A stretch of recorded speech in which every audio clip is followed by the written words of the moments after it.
Martin and I are property mentors, and we help people through their own property development journeys. And today we're going to be meeting Sally. So Sally has got an existing property that she's potentially going to be looking at redeveloping. And our job is to, yes, take a look at what she's got, analyse that, but also introduce her to some potential alternatives. Trying to contain your excitement. I'm really trying hard. Yes, and you're going to be bringing one site, aren't you, Martin? And I'm going to be bringing the other. And the question is, who's going to win the competition? Well, you know, it's more about making sure we get something that's suitable for Sally. But I'm definitely going to throw in a curveball just to get her thinking about some of the alternatives which are out there. And, you know, there are lots of things that are going to come into play on this, and it's not just about the money. No. So it's going to be really interesting to see what she thinks of what we found for her. Well, it's not just about the money for you, Martin, but I've always got one eye on the numbers. You know, we're going to deep dive on the numbers. We're going to look at the true development potential of each and every site. You know, we're not doing this for our health, are we? No. Well, no. So anyway, how are we going to get there? Well, I've got a little surprise for you. Right. I've been down the scrapyard and I picked the best vehicle I could because I heard your stretch limo was in for service. So I brought this. Wow. What is that? This is a 1954 barn door 23 window VW split screen bus. And that is the longest name of a vehicle that I've ever heard of. These things are quite rare, aren't they? Yeah, they're super rare. This is one of about 20 odd, I think, looking at the barn door register. And I think it brings a little bit of character. It's a bit of a rust bucket, if you don't mind me saying. That's patina, Martin. It's not, it's rust. That's a thing. It's rust. That's a thing, patina these days. Does it go? It goes very well. It's got a 2.6 litre Porsche Type 4 engine in it, That believe it or doesn't not. sound very authentic. But I like to get places and not break down, and I like to stop as well. Well, this is good. Now, listen, let's hope it gets us there. Should we jump in and go? Let's go and see Sally. Let's do it. Can't wait. Expectation from today, I'm just open to learn from the experts really. I'm at a place now where I really want to do more with property.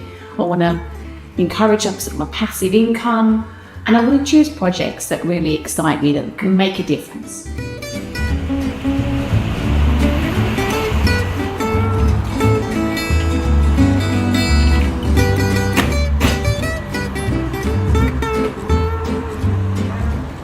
Oh, hello, hi. Hello. Nice to meet you. Lovely to I'm meet you. Sally. Good to see Hi, you. welcome How to are you? Boxmoor Hall. Come Thank in. you. What a building. Oh. What an incredible thing to turn up to. Oh, Beautiful thank clock you. towers, unbelievable. Yeah, it's Fantastic. lovely. Come on through. You're Okay, welcome. brilliant. After you.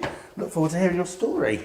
Thank you for inviting us to your place. And Nicholas and I are here to hopefully solve your problems. Tell us what your conundrum is. Okay, so I have this beautiful building. It's lovely. It's been running as a performing arts venue and well-being and events.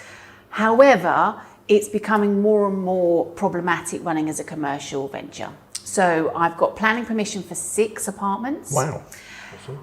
We're being really kind of sympathetic to the original intent of this building. There's lots of beautiful features in it, but it's knowing, is it the right thing to do? It's a big project. So I just need some bit of guidance as to whether I should dive in with the right team and do it, or sell and maybe move on to a different site, which is perhaps less complicated. And yes. So at the moment, is this like an income generating thing for you? It is, yes. Does it do well? It did do, but obviously, like everybody with COVID times, my lifestyle has had a complete overhaul as well. You know, I've had long COVID, my 4 businesses have been turned upside down, I've moved house twice, I've got divorced.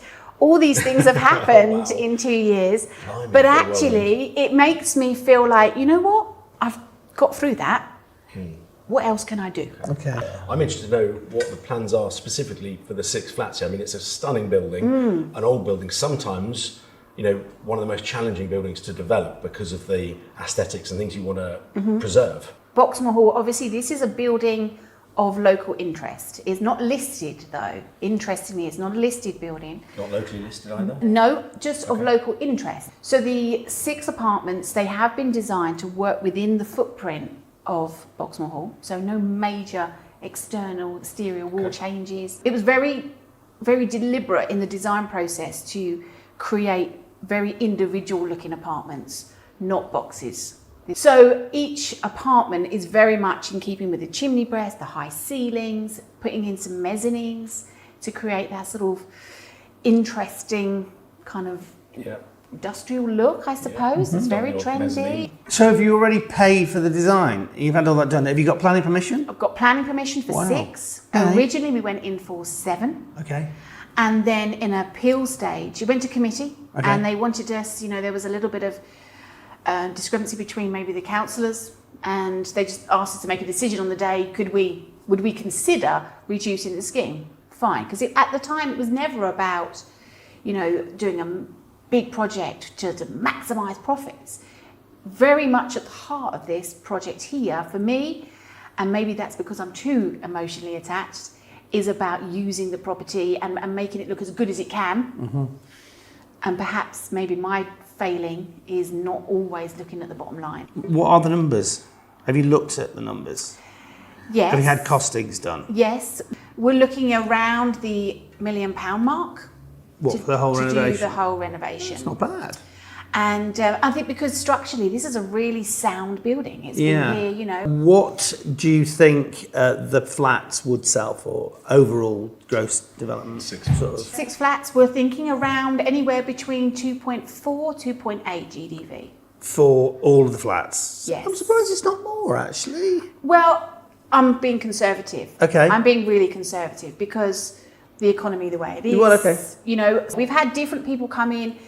We're in a really unique location here because we're 2 minutes walk from the town centre, 5 minutes walk from the train station, which takes 23 minutes to get into, London. Got the A41, M1, M25. So it's a real little diamond here. Do you own? I own it. You own it? I have the freehold and I own it. You own it? How long have you owned it for?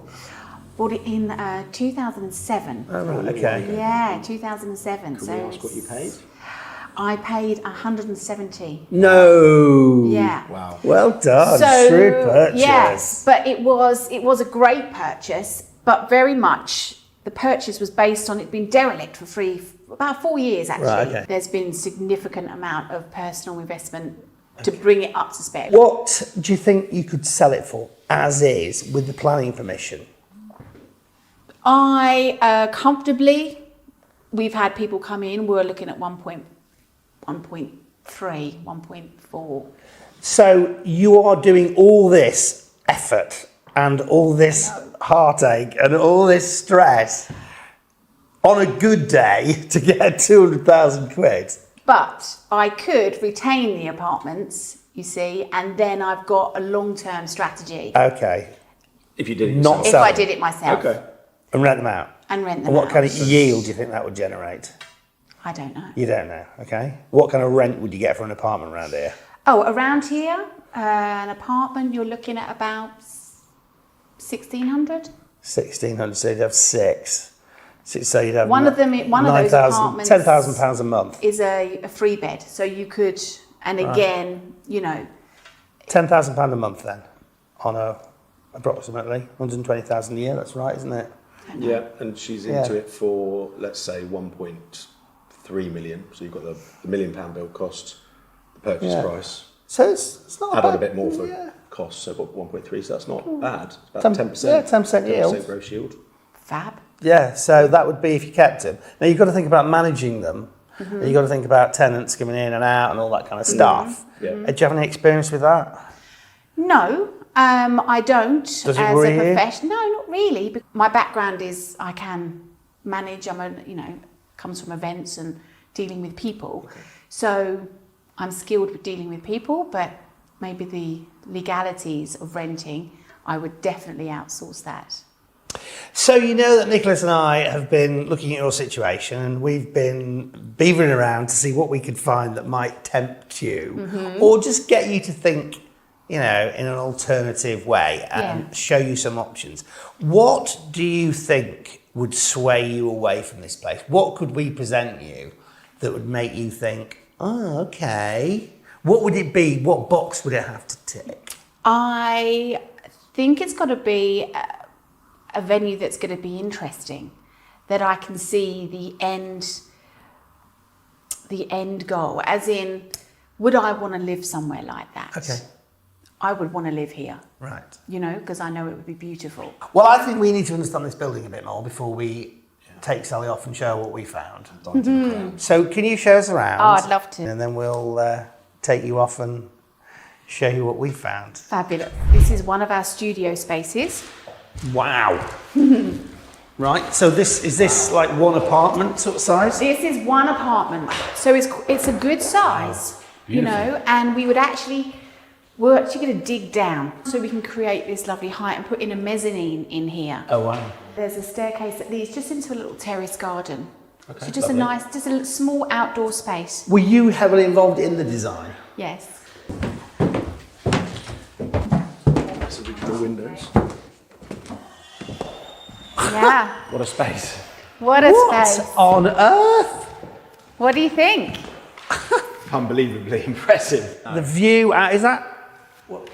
That's a cricket pitch. Yeah. It looks like we're in the middle of the countryside, and yet we're so central. Amazing. We're town centre. So what's the plan for this bit of the property? So the plan for this one on paper is, this actually is divided up. So there a floor is put in. You can see where the base of the arches are. Right. A floor, another level goes in. So we have two apartments on this floor, and then two apartments above. So going right in and putting in roof lights. So just to be clear on this one then, the apartments that are at this end, Yes. what do they have in terms of natural light? Okay, if you can see the outline there, that window, that was boarded up. So we're going to reinstate that. Okay. And then we're, circular one. What yes. What a feature window as well. Gorgeous. And then we're actually, we've got planning permission to punch in new privacy okay. windows. Okay. Right. Yeah, at the back. And the £1 million estimate you gave us, what's that based on? Have you had one quote or? That was a quantity surveyor that came in, and they spent a number of days here. They brought in a team of different experts to kind of look at all the different key things, and then from that they based their build cost. So you've spent, what, 50 grand, let me guess? Yeah. I was in professional fees so far. Add that adds to the value, you know, an incoming buyer. Well, no, completely. You've got it on a plate, if you turnkey like. development. Yeah. I think we've seen enough. It's been very interesting. I really like the building. It's absolutely It is great. So I can understand your conundrum. Thank So you. it's all about what we've got to show you. Okay. Do you want to see? Yes, definitely. Good luck.